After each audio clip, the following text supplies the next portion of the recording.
Seattle has played host to attempts, breaks, and currently holds 35 world records. And some of them are going to surprise you.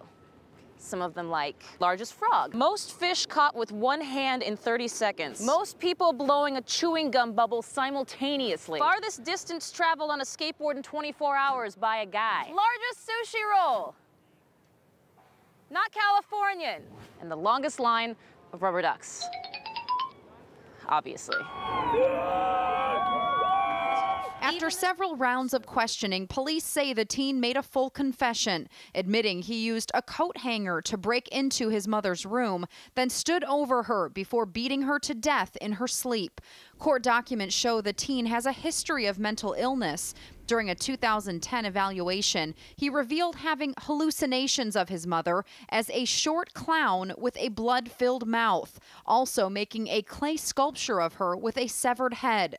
A far cry from the way he described her just 2 days ago. My memory of her was more of a guardian angel than anything. She always protected me. She was kind of like a savior. During his confession with police, the teen said he thought his mother was poisoning him with bleach and said he had stopped taking his medication and hadn't slept for 3 days. He says after nearly 5 years of record growth, this is it. It's basically a 50% expansion. The plan will double the size of the mall, add 2 hotels, 2 large office towers, and hundreds of apartments. It will open in the fall of 2016.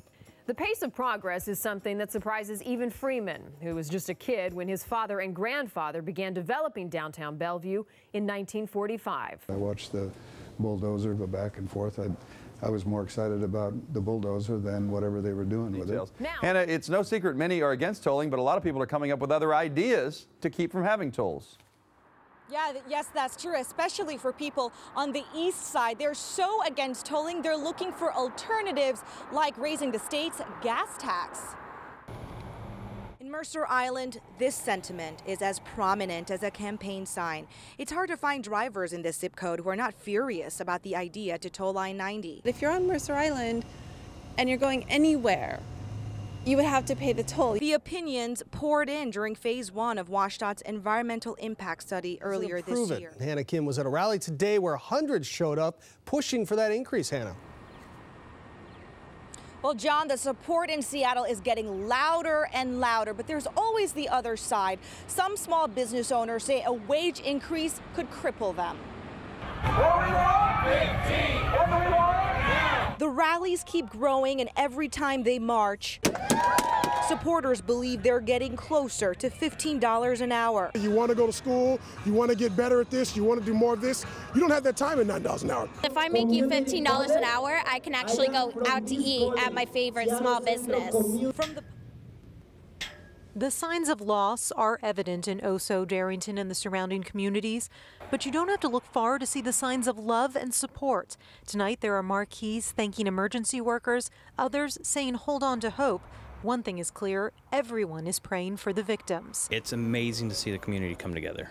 This small town America, this is what should happen. Michael Brown lives in Marysville, but you can see his heart is with the people of Oso right now. We got these made in support of the community to show, that we do care and that we're trying to help. Brown isn't the only one who came from Marysville to help.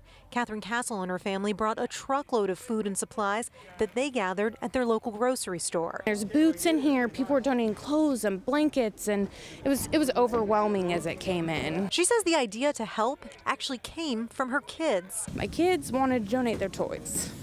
Yeah, we gave them the toys. Many businesses are also finding ways to support slide victims. Chris Voigt had scheduled a concert at her brewery in Birdsview this weekend. Tuesday, we were all sitting around talking about what can we do and can we maybe talk to the band and make this a benefit. And the band called us and said, hey, can we make this a benefit? It seems everyone wants to help, even the people of Oso and Darrington themselves. Meantime, some of the area's top classical musicians are showing support for the Oso landslide victims and survivors. The Music for Oso benefit concert was held this afternoon. It was in Bellevue. The brother and sister of Isaac Hall, one of the heroes who helped rescue 4-year-old Jacob Spillers from the mudslide, were the featured performers. I know some families won't be moving back, but some will. They'll need to reestablish their lives. And so that's what we're coming alongside of them and supporting them in that. With more on what we've learned about this guy and what he's actually accused of doing. Tina. Well, King County Sheriff's deputies say a passenger on the ferry called them on July 3rd after seeing that employee taking pictures. They came, confronted the man when the ferry docked, then confiscated his phone. We still don't know what they found on that phone, but what we've learned is that man should have never even had a smartphone because he was a convicted sex offender. I heard he was an employee at the ferry dock and that he was taking pictures of young girls on the boat. Passengers who ride the ferry to and from West Seattle on a regular basis are talking about it. They can't believe a Washington State ferry employee is now in federal custody, suspected of voyeurism. I feel like the ferry should be a safe place where families can walk around. You don't have to worry about your kids. And hearing that that person was taking pictures of kids, that is disturbing. Even more disturbing, the accused man, Stephen Daly, is a registered sex offender. According to the U.S. Attorney's Office, he was convicted of possessing child pornography in 2009. After serving a 30-day sentence, he was given 10 years probation. During that time, he was not supposed to have any contact with children. Wow. Don't they do background checks for the Washington State ferries? Yes, awesome. But Brian and Lori have found new hope in Donner, a service dog. They don't judge you. They love you no matter what. Denise Constantin works for the Bellingham nonprofit organization Brigadoon, training service dogs for disabled people. When someone approached her about training a dog for a vet, she thought about her brother, who had served in Vietnam. It was the personal experience from seeing my brother be such a broken person when he came back, and at that time, nobody heard of PTSD. Brian and Donner are just beginning their training with Denise, but Lori says she's already seen a difference in her husband. He smiles more, and he's able to get out and walk. He's kind of like a battle buddy would be for him in the Army. He's got this, you know, I've got your back, you've got my back, and that's what it's building, and I can see it more and more every day. Dr. Mitchell says he understands the benefits of service dogs and has supported patients who have asked for them. Dogs, for example, are fairly hypervigilant. They're always aware of what's going on, and they're going to let you know if something's going on that shouldn't be going on. So there's some sort of relaxation that patients will report. That's what Brian's been noticing with Donner. He's something else. I was able to go in PetSmart with him and not even notice anybody in PetSmart because I had my focus on him. But tonight, that's when it's going to get frigid cold. We're going to see temperatures dropping down into the lower 20s. And some folks we spoke with say they're just trying to stay warm. Despite the frigid weather, it's business as usual in downtown Seattle. It's okay as long as we're actually pedaling and carrying people around, but standing here we get pretty cold. Lee Nielsen fights through the cold, giving folks a fun ride around town. It's exercise and a way to stay warm. Eat or pedal around.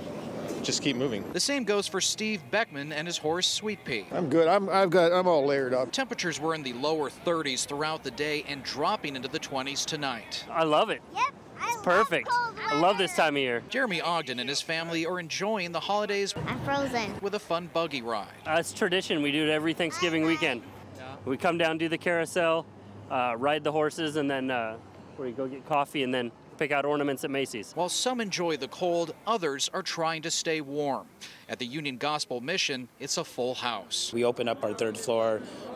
This gives us a chance to sleep another 50 guys overnight, so we'll have a total of 200 guys inside the building. And Jamie is live for us in Lakewood with the big story at 11. Yeah, guys, she's really worried that this page could spur more violence against police. There's already a new Facebook page out demanding that the anti-police page be taken down. Here I am, checking my Facebook, and this thing pops up, this image pops up. And I just broke down in tears. It's been almost 5 years since Kim lost her husband, Lakewood Police Sergeant Mark Renninger. It's feeding this mentality, and the thing that gets me, it's feeding the hate mentality that Clemens had. And look what he did.